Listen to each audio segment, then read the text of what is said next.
attach inevitably to the formation and expression of selfhood.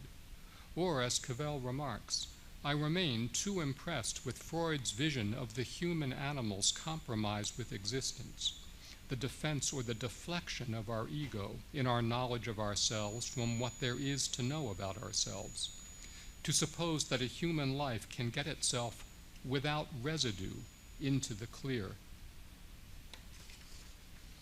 Second, out of this experience of immigrancy, in the exercise of conceptually structured agency, there then arises a sense of a need for liberation that Cavell also finds articulated in Freud. The sufferer, Cavell remarks, has to be, as Freud characteristically puts the matter, awakened from feeling himself a prisoner of his circumstances.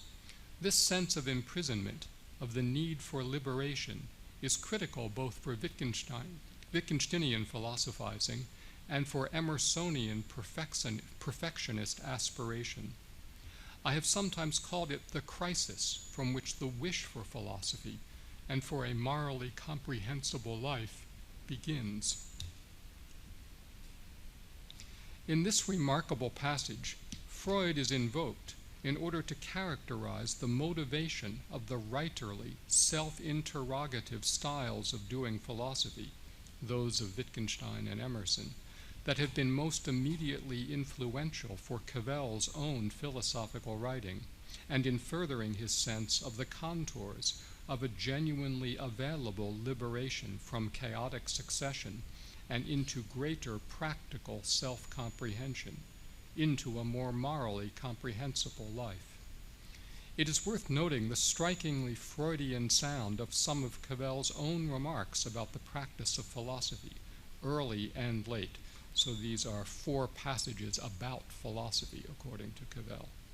1, that it is to be achieved through mapping the fields of consciousness lit by the occasions of a word. 2, that it is a matter of proceeding from the fact that a thing is said, that it is or can be said in certain circumstances, is as significant as what it says. Its being said then and there is as determinative of what it says as the meanings of its individual words are. 3, that its progress, philosophy's progress, is not as from false to true assertions, or from opinions to proven conclusions, say theses, or from doubt to certainty, but rather from the darkness of confusion to enlightened understanding, or say from illusion to clarity, or from being at an intellectual loss to finding my feet with myself, from insistent speech to productive silence. 4, that we are the successors of ourselves, and not necessarily succeeding in a given order or direction, but capable of choosing upward or downward or neither, is a reasonable figure of the perfectionist life, seizing crises of revelation, good or bad, clear or confused, as chances of transformation.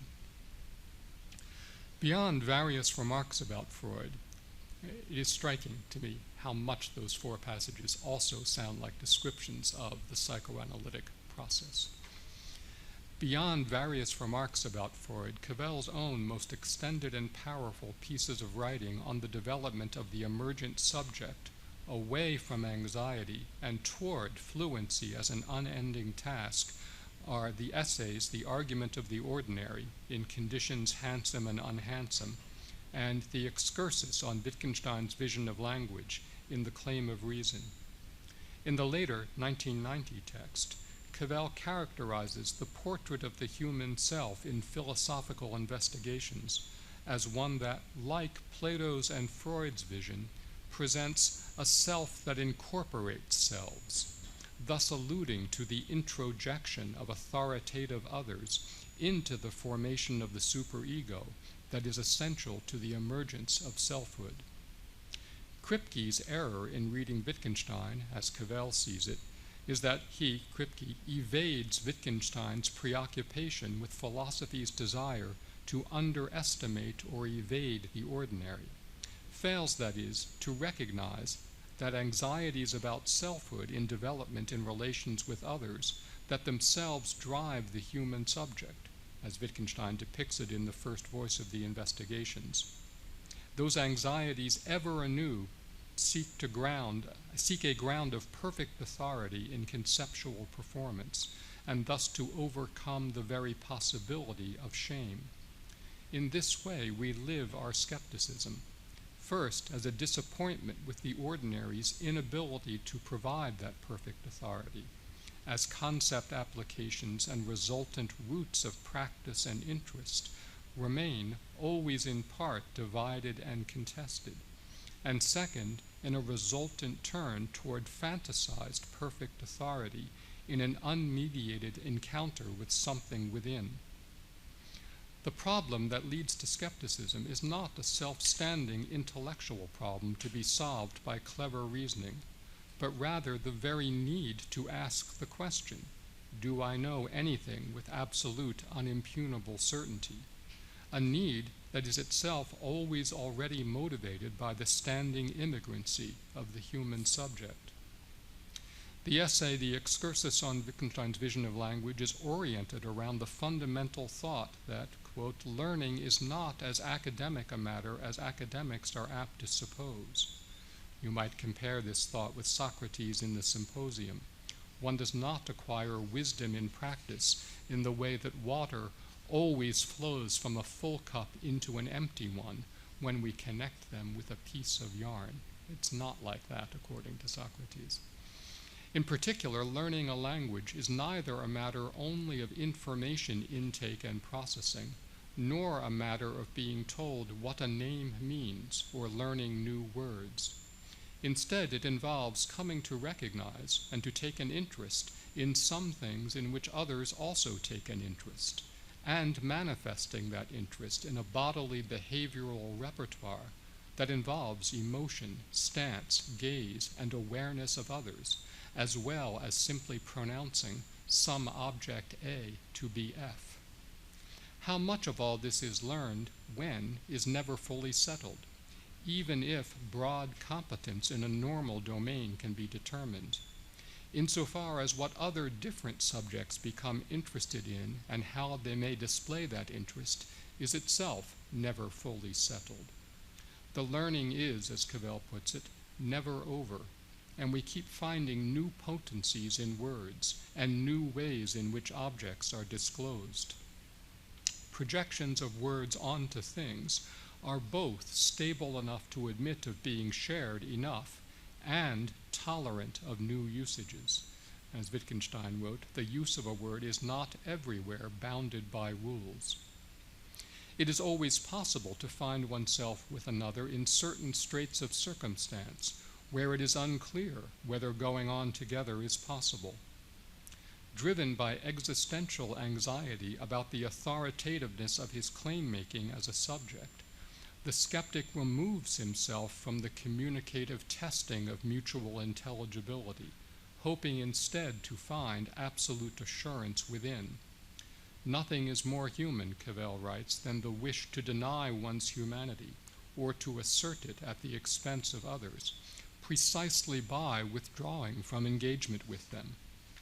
Exactly this unappeasable yet natural wish, together with the situation of the subject that supports it, is what is registered in Philosophical Investigations, as Cavell reads it. Philosophical Investigations, he writes, is in effect a portrait of the unsatisfiability of the human species with its solutions, a portrait, hardly the first, detailing human life as one of restlessness, exposure, insecurity, and, more specifically, of its articulation of the modern subject, namely its expected reader, as someone characterized by, among other traits, perversity, sickness, self-destructiveness, suffocation, lostness, strangeness, etc. That's supposed to be a description of us.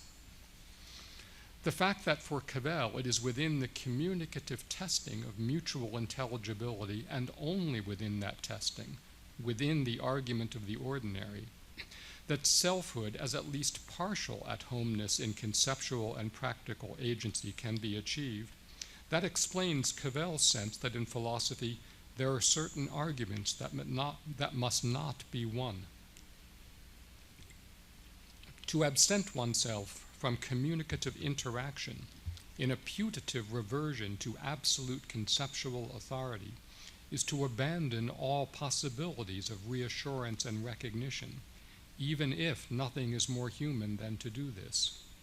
As early as his essay, Aesthetic Problems of Modern Philosophy, Cavell urged that introducing supposedly authoritative formulae in the form of necessarily true statements of necessary and sufficient conditions is often, even typically, a way of stunting one's own responsiveness both to difficult phenomena that require patient, ambivalent attention and to others who might respond differently, and in doing so help one to notice things one might oneself have missed.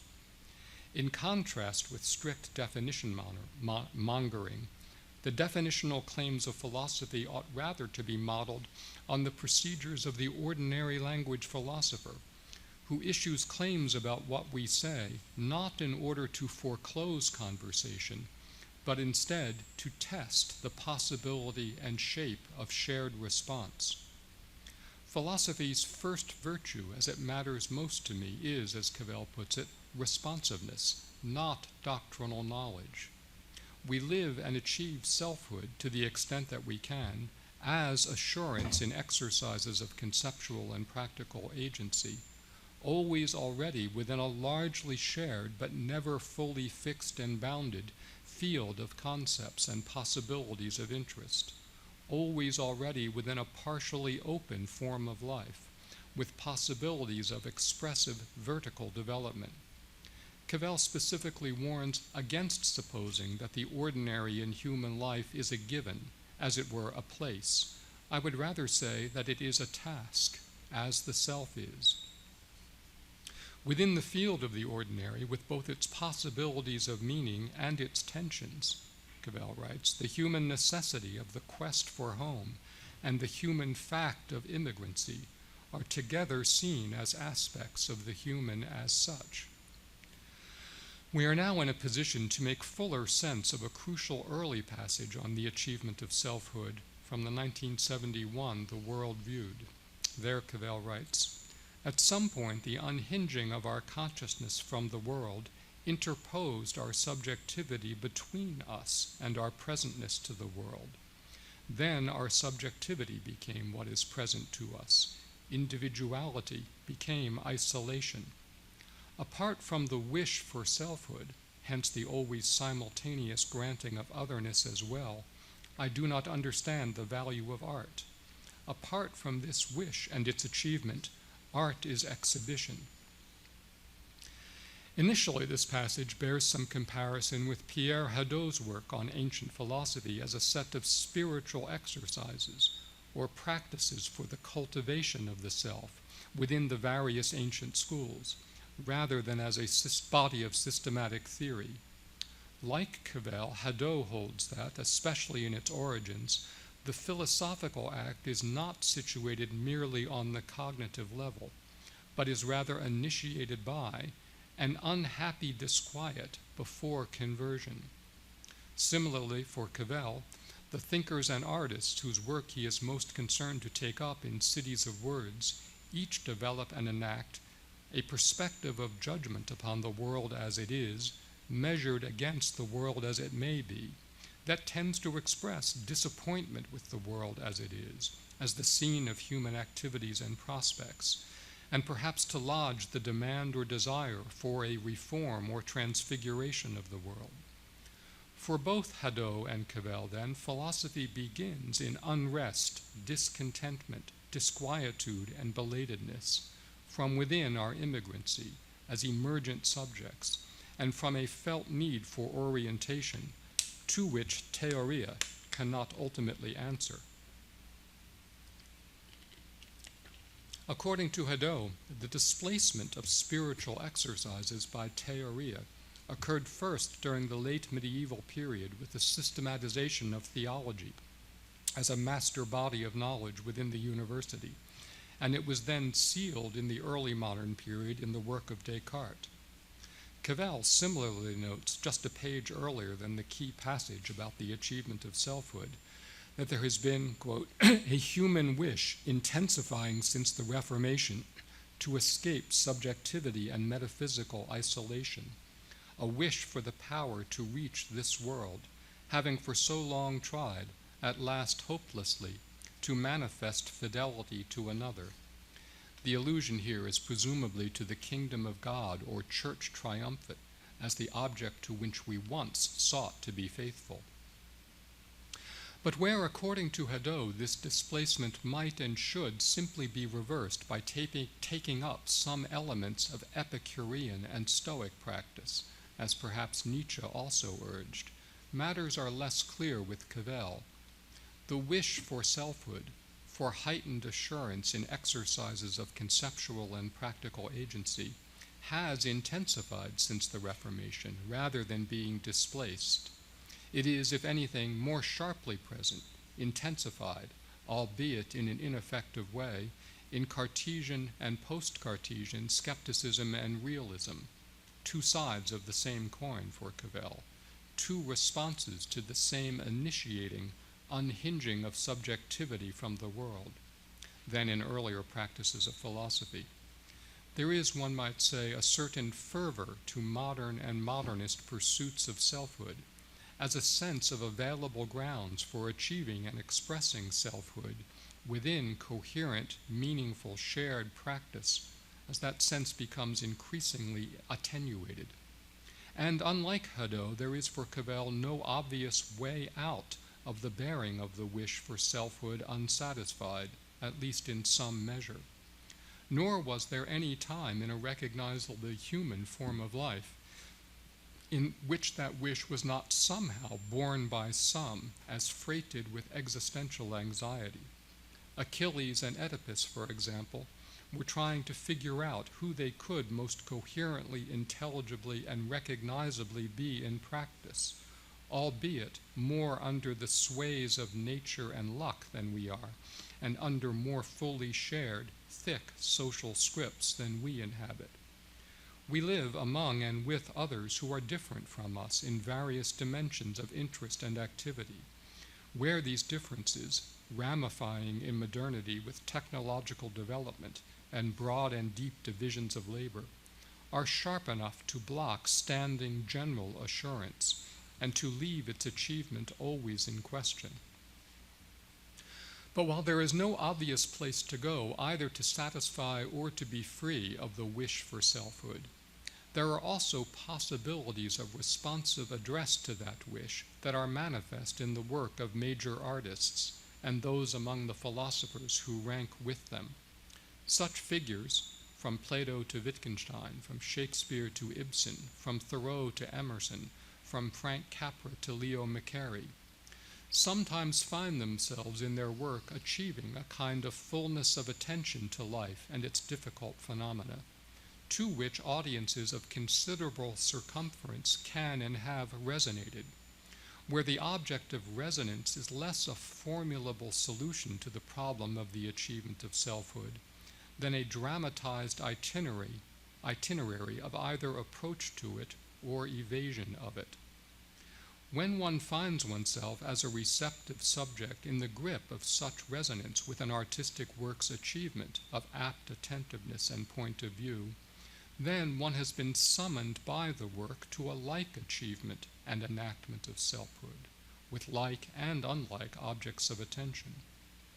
One's life of habit and routine has been interrupted productively by an encounter with a fuller, more sublime mode of attention. Making art as a mode of address to the further formation of selfhood mobilizes and exercises powers of statement, memory, thematization, association, judgment, and craft, among others, in complex interaction with each other. In doing so, at least when things go well, it achieves attention to phenomena of shared life, and it invites and sustains imaginative participation in its modes of attention. It enacts the achievement of exemplary selfhood. Toward the end of the preface to the Phenomenology of Spirit, Hegel wrote, For it is in the nature of humanity to press onward to agreement with others. Human nature only really exists in an achieved community of minds. Taken as a biological claim, this remark is outrageously false. The existence of human nature biologically requires nothing more than being a living being with 46 chromosomes. But this obvious falsity is here a mark of the metaphorical. The next sentence in Hegel reads, "The anti-human, the merely animal, consists in staying within the sphere of feeling and being able to communicate only at that level."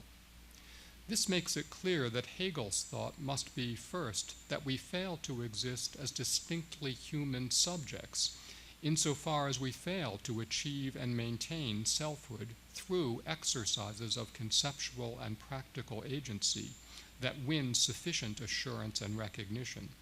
And second, that we can do better.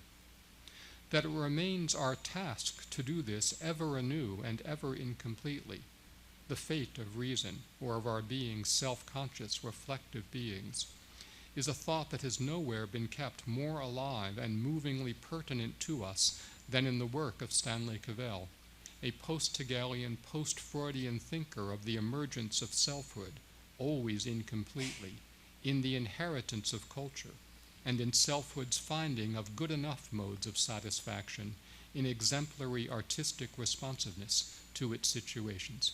Thank you.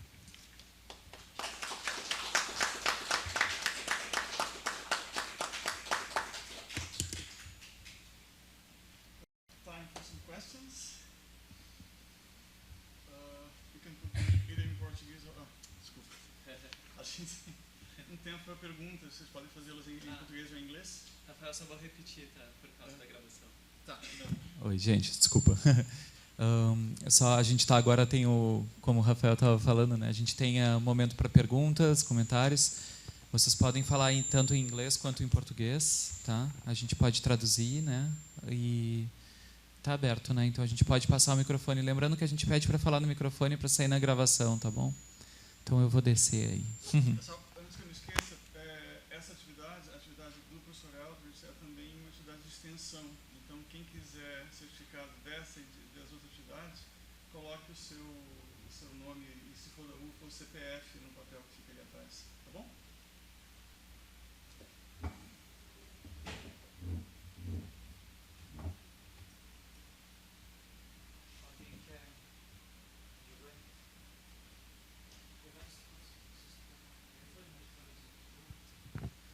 Thank you.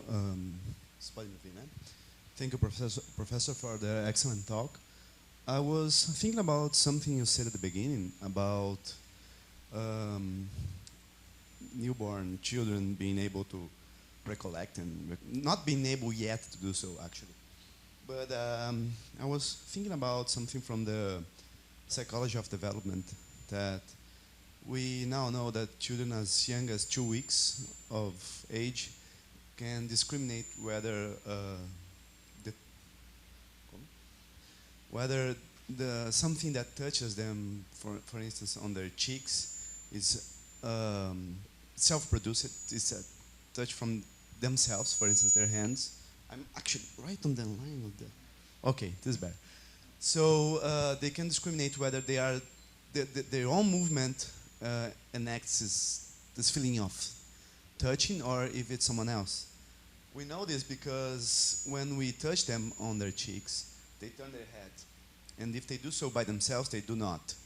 As young as 2 weeks of age. So they seem to be able to discriminate whether something is self-produced, or discriminate whether something they feel is externally motivated or by themselves. And this is something probably they have developed in the womb, right?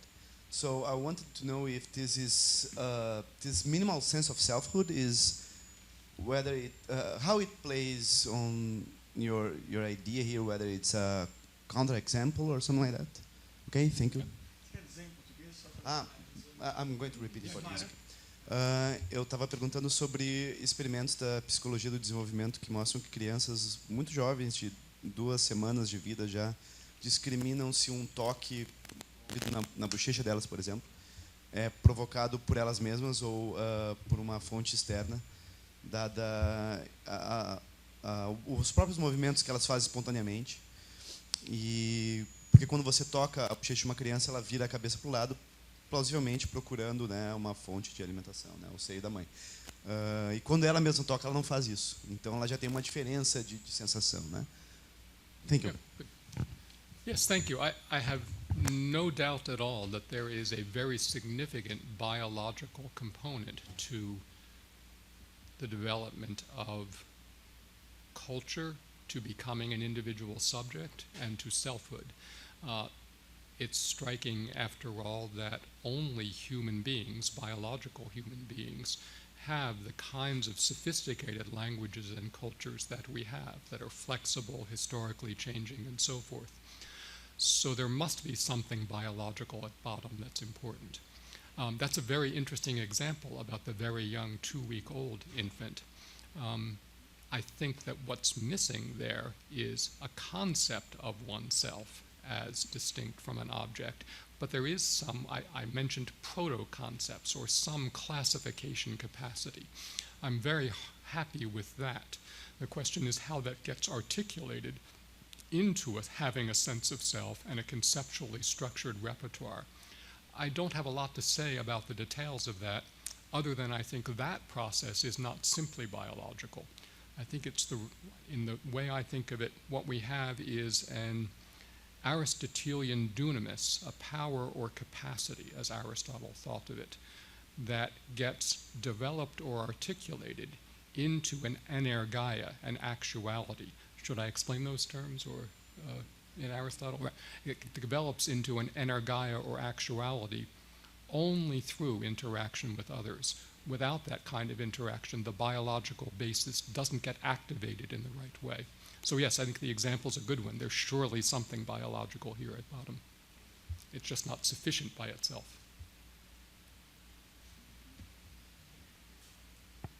Oi, vamos ver. Melhorou, né? Um pouco. Tá. Eu vou traduzir com o que eu consegui aqui. Eu estava anotando, né? Primeiramente, ele agradeceu a pergunta, né? Falou que é muito interessante o exemplo, né, trazido pelo Giovanni. E ele falou que sim, né, que há definitivamente um componente biológico para a cultura e para o desenvolvimento da individualidade, né? Aí estou usando a tradução que foi usada no texto, né, da selfhood. Aí ele fala desse exemplo, né, que é muito importante. E uma coisa que o Richard fala é que talvez o que falte, né, para esse recém-nascido seja o conceito de oneself, né, o conceito de si próprio, né, mas que há uma espécie de protoconceito, né, que está em ação nessa atividade, né, e que esse processo não é simplesmente biológico. Daí ele dá o exemplo, né, da interação, segundo Aristóteles, que ela só da capacidade, segundo Aristóteles, desculpa, que ela só é desenvolvida com a interação com os outros. Aí ele fala de conceitos da filosofia. Não sei se tu quer falar um pouquinho. Não precisa? Tá bom. Uhum. Então tá, gente, é isso. Eu recebi uma pergunta aqui. Silvia.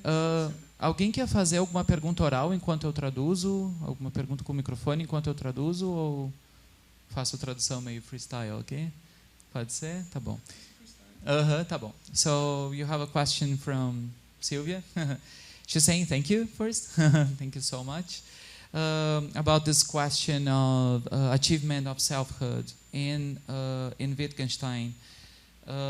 She's asking if the perspective of Äußerung, is that how you say that in German? Yeah. Sorry. Of selfhood, in fact, responds to the question of língua privada. Is that an expression? Yeah. Okay. Yeah. Okay. I'm sorry. Private language. Yeah. So that is the question. So is that this question of Äußerung, or in fact, responds to the question of the private language? Thank you. So this is a long and difficult topic. There is a chapter on the private language argument in my book on Wittgenstein that I footnoted here.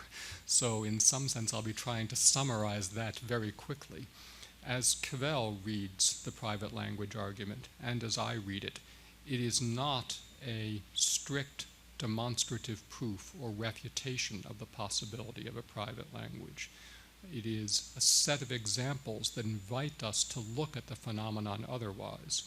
I take it that Cavell and Wittgenstein and R.G. Collingwood, a philosopher whom I like enormously, all think of some kind of bodily expression as prior to explicit internal conceptual thought.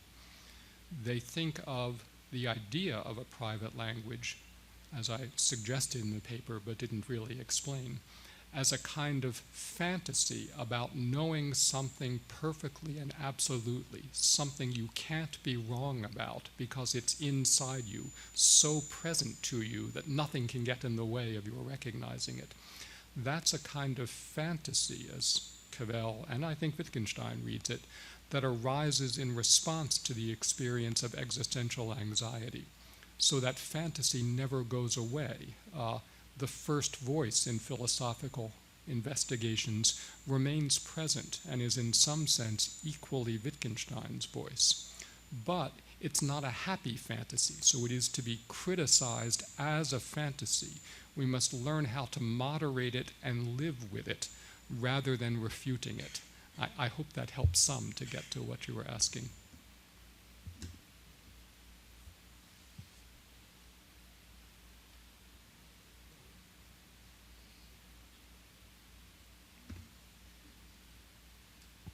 Bom, ele começou respondendo que há um capítulo sobre private language no livro dele próprio, né? Então que também tem que ele está escrevendo sobre, ele escreveu sobre isso, publicou, né? Daí ele fala de um grupo de exemplos aí, até não sei se o Rafael puder me ajudar com algumas questões, né?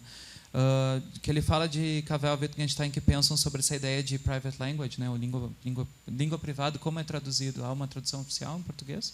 Língua privada mesmo, né?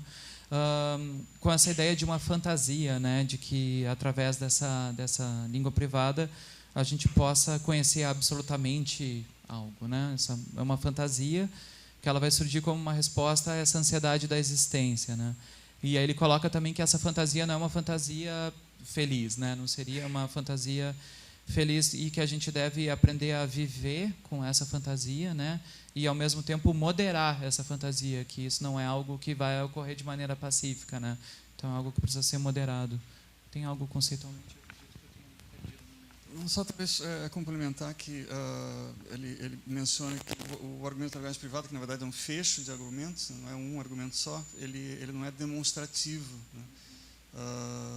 E ele não é demonstrativo porque na verdade ele é uma série, do que se trata de montar cenários, uma série de exemplos que na leitura do Eldridge mostram justamente essa ansiedade, que é uma ansiedade existencial e que é perene, nunca vai embora. Então, não há, digamos, parte das razões pelas quais não se trata de um argumento propriamente dito é que não há uma solução em vista, né? No fundo, o que ele está dizendo é o argumento da linguagem privada, de alguma maneira, mostra um aspecto incontornável do que outras tradições chamam de a condição humana, né? É basicamente isso. Pode escrever. O microfone está aberto.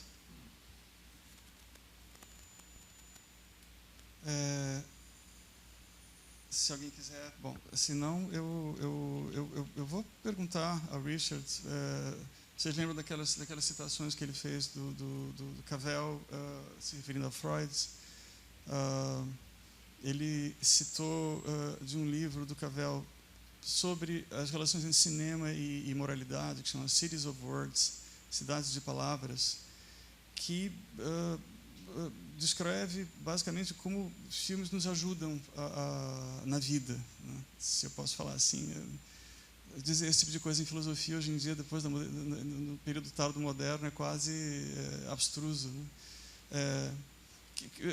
De que maneira filmes nos ajudam na vida sem reduzir a experiência fílmica a um tipo instrumentalista de recepção, né? Então é isso que eu queria perguntar dele. You quoted those quotes from Cavell in relation to Freud, where Freud sounded like glossing philosophy or referring to philosophy or the philosophical. The language that Cavell used to describe philosophy sounds, and the practice of philosophy sounds very much like a description of psychoanalysis. Yeah. about those quotes. You quote from the Cities of Words book, Cavell's Cities of Words. And the fourth quote describes how films can help us in life. Yeah? Yes. Without reducing the experience of film to an instrumentalist type of reception. Yeah? Yes. So my question would be, could you comment on the way Cavell finds it in certain films compelling and expressive images of moral perfectionism while still preserving a degree of autonomy of the cinematic form? That's lovely. That's exactly what I'm going to talk about in presenting It Happened One Night. So this is a film that is very much about that issue. It's a question and an invitation for people to go next week. Yes. So what happens in It Happened One Night is that two subjects, it's a romantic comedy, come to recognize, accept, and fall in love with each other in ways that involve surprise and transformation, including the overcoming of their own resistances to love, their own fears of love, their own wishes to be in control. Especially the male figure is obsessively trying to assert control over the woman. And he has to learn that that won't work. He has to learn the costs of that and to give up that wish to some extent. So there's a story, and it's worked out in details in ways that we can laugh and see and feel what's going on. So yes, I have a philosophical language to explain it, but the real work is done in our response to those details, I think. So come see the movie and we will talk about it then. It's a wonderful film.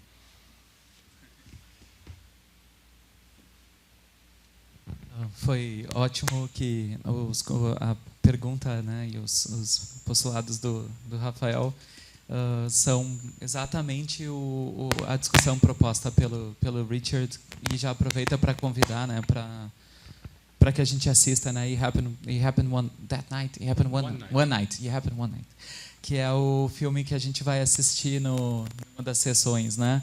Então, que ele começa falando também, né? Primeiramente, eles falam muito que é um convite, então, para que a gente possa expandir, né, essa discussão a partir do filme.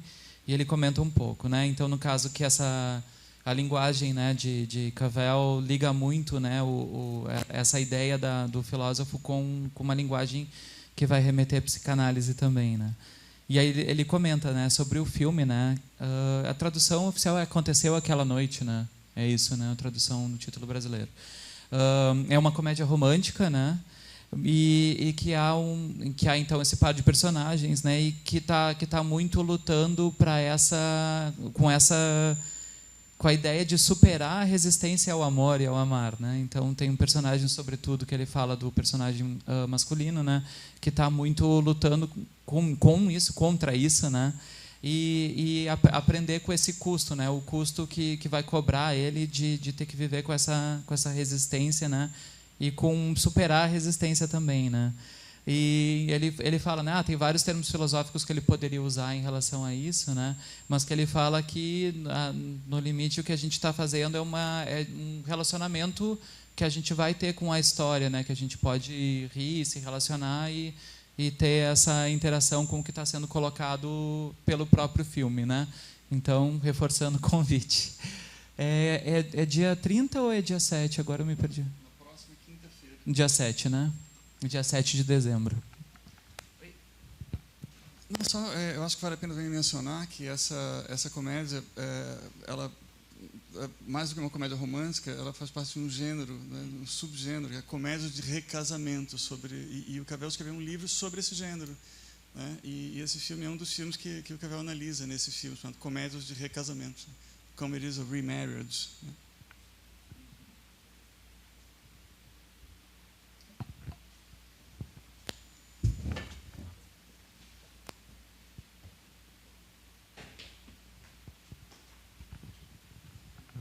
Thank you. I have something else to say. Actually, I wanted to hear what you have to say about skepticism, because from what I recall, it's been a long time since I read The Claim of Reason. Skepticism about other minds plays a very important part, and it seems to be in the neighborhood of this topic, right? But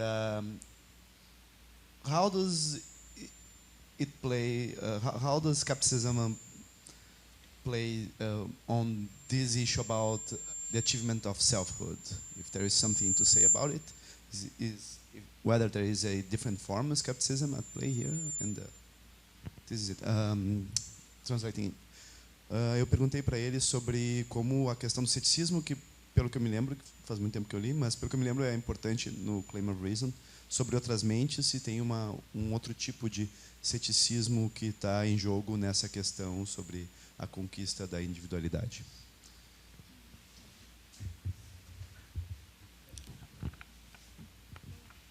Skepticism is very important to Cavell as a existentially motivated response to life, though not always a happy one. He's frequently described himself as committed to the truth of skepticism.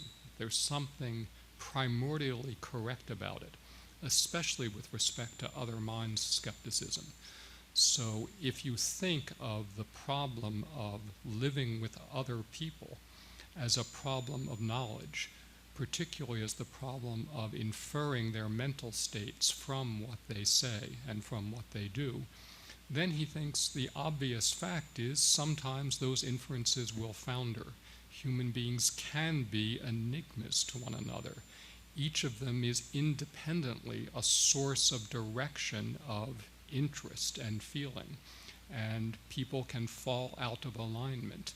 He sees skepticism as registering that fact, but in an intellectualized and overblown way. So he wants to point to the solution to skepticism, if solution is the right word, as what I said in the previous answer, a matter of learning to live with it. We must learn somehow to accept the separateness of others while also sometimes achieving happy intimacy with them. And that for Cavell is a practical problem, more than an intellectual problem, more than a problem of knowledge. How can you accept separateness and achieve intimacy? I think the best answer to that is it happened one night.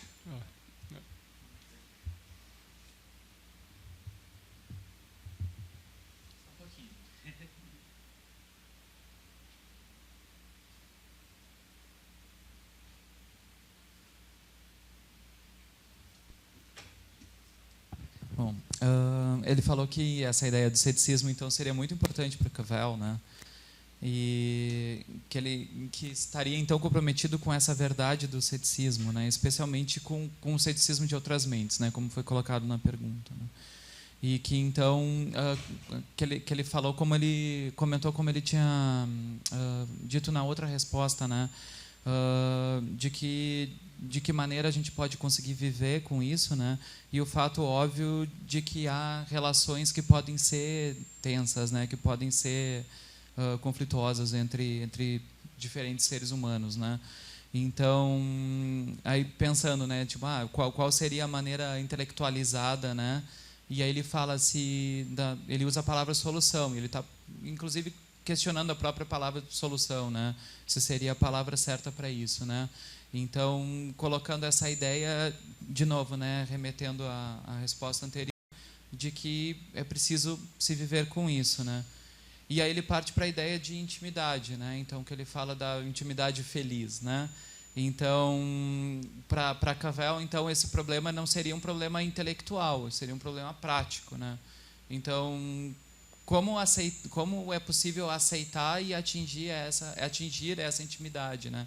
E aí de novo ele fala do filme e ele diz que é uma maneira muito interessante da gente ver, uma discussão prática dessa questão tá no filme, né? Acontecendo naquela noite, né? It Happened One Night, que a gente vai assistir.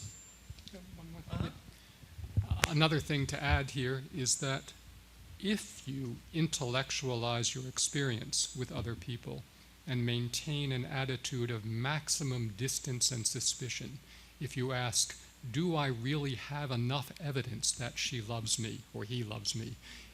Is she really faithful? You are likely to forfeit the chance of a favorable answer, as one person put it. Things will go very badly.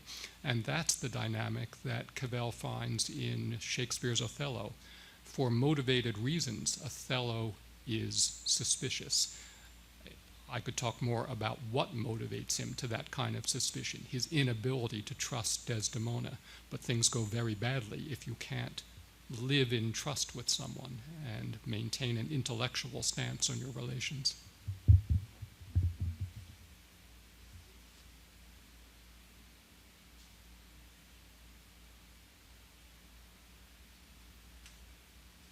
Ele adicionou, então, com essa ideia de essa super intelectualização, vamos dizer assim, né, da experiência que a gente possa ter com outra pessoa, né? Então, se a gente sempre estiver intelectualizando e se questionando sobre o que a outra pessoa, ele dá o exemplo, será que ela me ama? Será que ela é fiel? Né? Se a gente sempre tiver essa distância, a gente provavelmente está abrindo mão de ter uma resposta positiva dessa pessoa. Então, quanto mais intelectualizado, mais chance tem as coisas de dar que as coisas deem errado, né? Ele dá o exemplo de Otelo, né? Que o Cavell até fala do Otelo, né? Que o Otelo ele é suspeito, né? Pela sua inabilidade de confiar na Desdémona, né? Então, não teria como as coisas darem certo, justamente porque a atitude de Otelo com Desdémona é uma atitude de superintelectualização da relação entre os dois, né? Então, se não houver confiança e se a atividade for, no caso o relacionamento ali, for intelectualizado, está partindo de um lugar de falta de confiança, então, portanto, né, de uma superintelectualização das relações, né?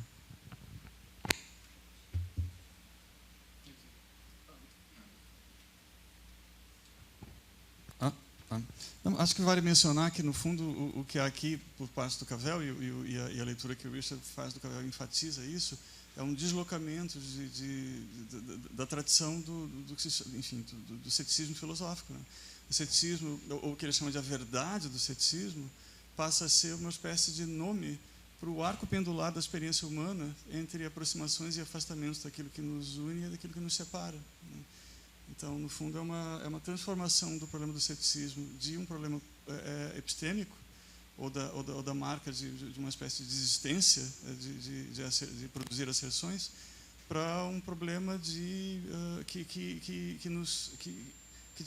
coloca o discurso filosófico, que eu quase que diria, deixa o discurso filosófico sem outra alternativa que não retornar a uma imersão na vida, né? Daí ele ter se interessado pelo Pierre Hadot, né? Que o Foucault leu para se tornar Foucault em algum momento.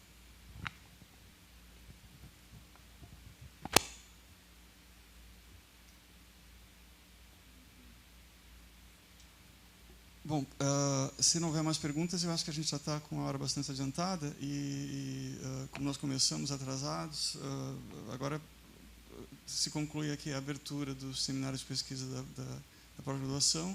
E não sei como é que o pessoal vai organizar. Eu imagino que os próximos, a Thaís não está aí, os próximos mesas também vão começar atrasadas, né?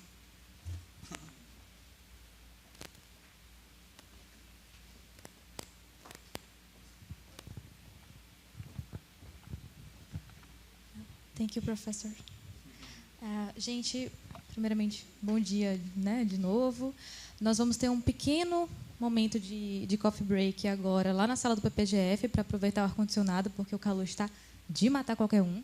Depois, nós vamos continuar a programação. Mesa 1 vai ser aqui, tá? Para a gente não movimentar muito, não ficar muito confuso. Mantenha a mesa 1 aqui. E a mesa 2 permanece sendo na sala 1 do PPGF. À tarde, a programação segue normal, com as mesmas coisas estabelecidas lá nos cards de divulgação, certo? Então, eu peço a todo mundo que, quem quiser, né, se desloque para o PPGF para que a gente tenha esse momento de coffee break. E 10h20, estamos todos aqui de volta, tá? I just want to thank again Professor Eldridge for being with us and for having given us this lovely opening speech. Obrigado, gente.